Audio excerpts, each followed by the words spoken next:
নমস্কার বন্ধুরা, হেসেল বনলক্ষ্মীতে আপনাদের সকলকে স্বাগত। আজ আমি বানাবো সোয়া পোলাও বা ভেজ পোলাও। তার জন্য আপনারা স্কিপ না করে সম্পূর্ণ ভিডিওটি প্লিজ দেখুন আর এইভাবে ভেজ পোলাও বানিয়ে নিন। ভেজ পোলাও বানানোর জন্য আমি এখানে 1 কাপ দেরাদুন রাইস নিয়েছি, ওজনে 200 গ্রাম। এই চালটা এখন খুব ভালো করে 2-3 বার ধুয়ে নিতে হবে।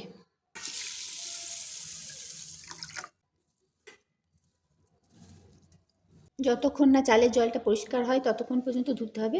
ধুয়ে 20 মিনিটের জন্য ভিজিয়ে রাখলাম।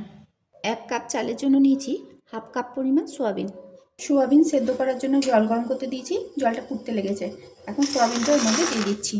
সোয়াবিনটা 2 মিনিট সেদ্ধ করে নেব। সোয়াবিনটা 2 মিনিট সেদ্ধ করে নিলাম। এখন সোয়াবিনটা খুব ভালো করে ধুয়ে নিতে হবে। যতক্ষণ না জলটা পরিষ্কার হয় ততক্ষণ ধুতে হবে।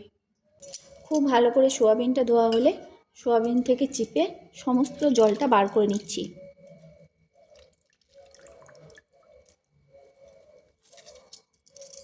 আর সোয়াবিনটা একটা পাত্রে নিয়ে নিচ্ছি। সোয়াবিনের জলটা যদি থেকে যায় তাহলে সোয়াবিনে একটা গন্ধ থাকে, তাই সমস্ত জলটা এভাবে চিপে ফেলতে হবে। এখন সোয়াবিনটা ম্যারিনেট করার জন্য দিচ্ছি হলুদ, লবণ, অল্প জিরে গুঁড়ো আর ধনে গুঁড়ো মেশানো আছে দিয়ে দিলাম। দিয়ে দিচ্ছি 1 চামচ বেসন, এতে সোয়াবিনে যেটুকু জল অবশিষ্ট থাকে সেটাও টেনে যাবে, সোয়াবিনের গন্ধটা এতে চলে যাবে। দিচ্ছি 1 চামচ মতো সাদা তেল, দিয়ে দিচ্ছি 1/2 চামচ আদা কাঁচা লঙ্কা বাটা, দিচ্ছি অল্প শাহি গরম মশলা 1/4 চামচ মতো দিলাম ছোটো চামচের, আর দিচ্ছি 1/2 চামচ মতো গ্রেট করা রসুন। এখন এটা খুব ভালোভাবে মিশিয়ে 10 মিনিটের জন্য ম্যারিনেট করে রাখবো। আমি এখানে একটা গোটা রসুন ইউজ করছি। গোটা রসুনে অর্ধেকটা সোয়াবিন ম্যারিনেট করতে দিলাম, বাকি অর্ধেকটা পোলাও করতে ব্যবহার করব। এখন কড়াই বসিয়ে পোলাওয়ের কিছু মশলা ড্রাই রোস্ট করে নেব। নিয়েছি 1 টুকরো দারচিনি, 4টে ছোটো এলাচ, 6-7টা লবঙ্গ, গোটা 10-12 গোলমরিচ আর একটা জয়িত্রী। খুব বেশি ভাজবো না, জাস্ট 1 মিনিট নেড়ে চেড়ে নেব, তারপর এটা ঠান্ডা করে গুঁড়ো করব। বেশি ভাজলে কিন্তু মশলার টেস্টটা খারাপ হয়ে যাবে। জাস্ট 1 মিনিটই ভাজতে হবে। মশলাটা ভাজা হয়ে গেল, এবার এটা ঠান্ডা করে গুঁড়ো করে নেব।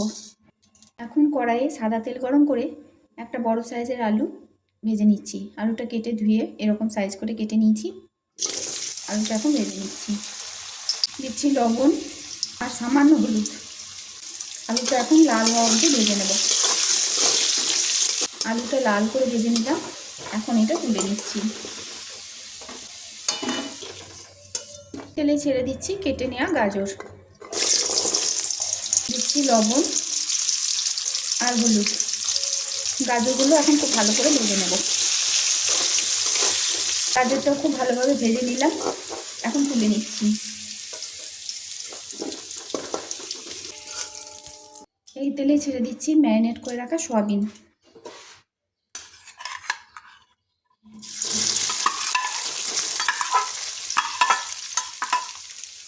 সোয়াবিনটা এখন ভালো করে ভেজে নেব।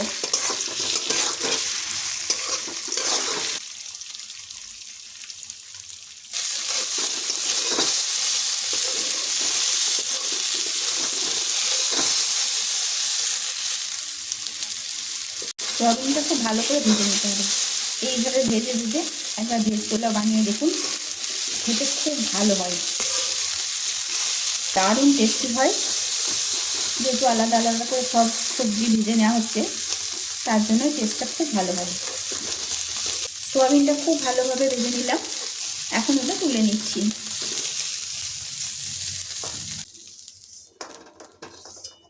এখন ওই কড়াইয়ে দিচ্ছি 2 চামচ মতো সাদা তেল।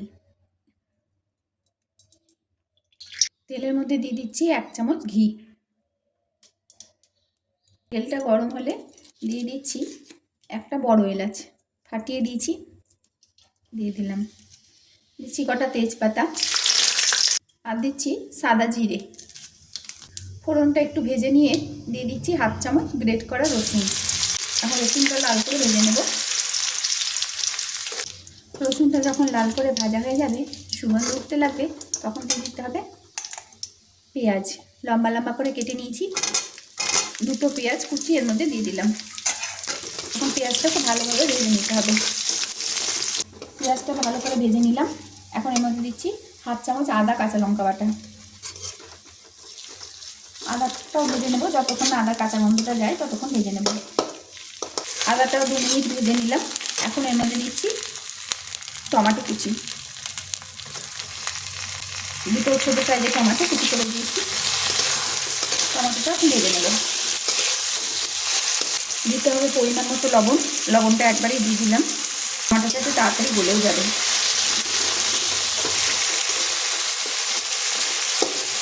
দিয়ে দিচ্ছি হলুদ। এখন মশলাটা ভালোভাবে কষিয়ে নেব। মশলাটা খুব ভালোভাবে কষিয়ে নিলাম, তেল ছেড়ে এসেছে। এখন দিচ্ছি ছাড়িয়ে নেওয়া মটরশুঁটি।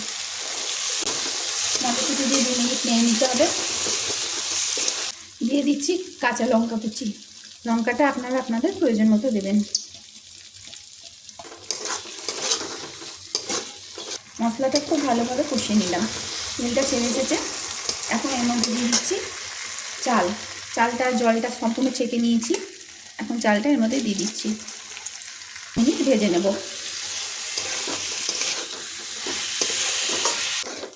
চালটা ভালো করে ভেজে নিলাম।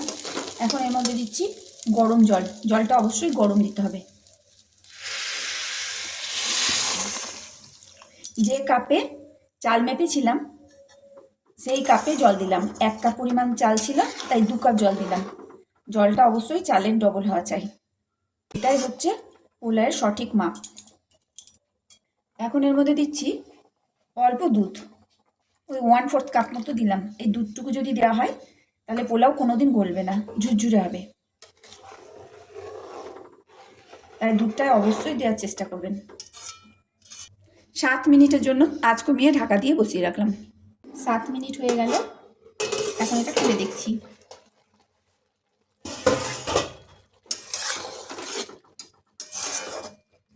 চালটা অর্ধেকটা সেদ্ধ হয়ে গেছে।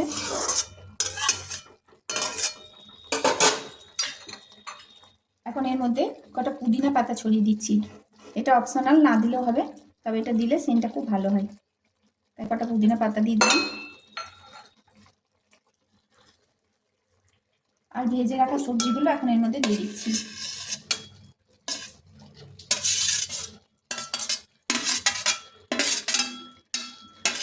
সঙ্গে সোয়াবিনটাও দিয়ে দিলাম। ভেজে রাখা সবজি, সোয়াবিন সব একসাথে ভালোভাবে মিশিয়ে নিচ্ছি।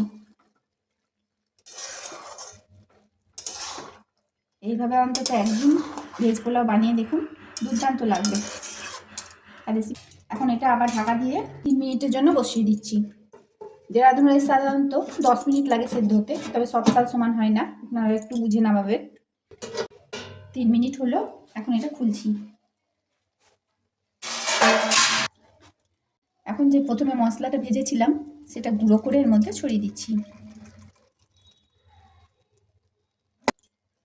এখন মশলাটা ভালোভাবে মিশিয়ে নিতে হবে।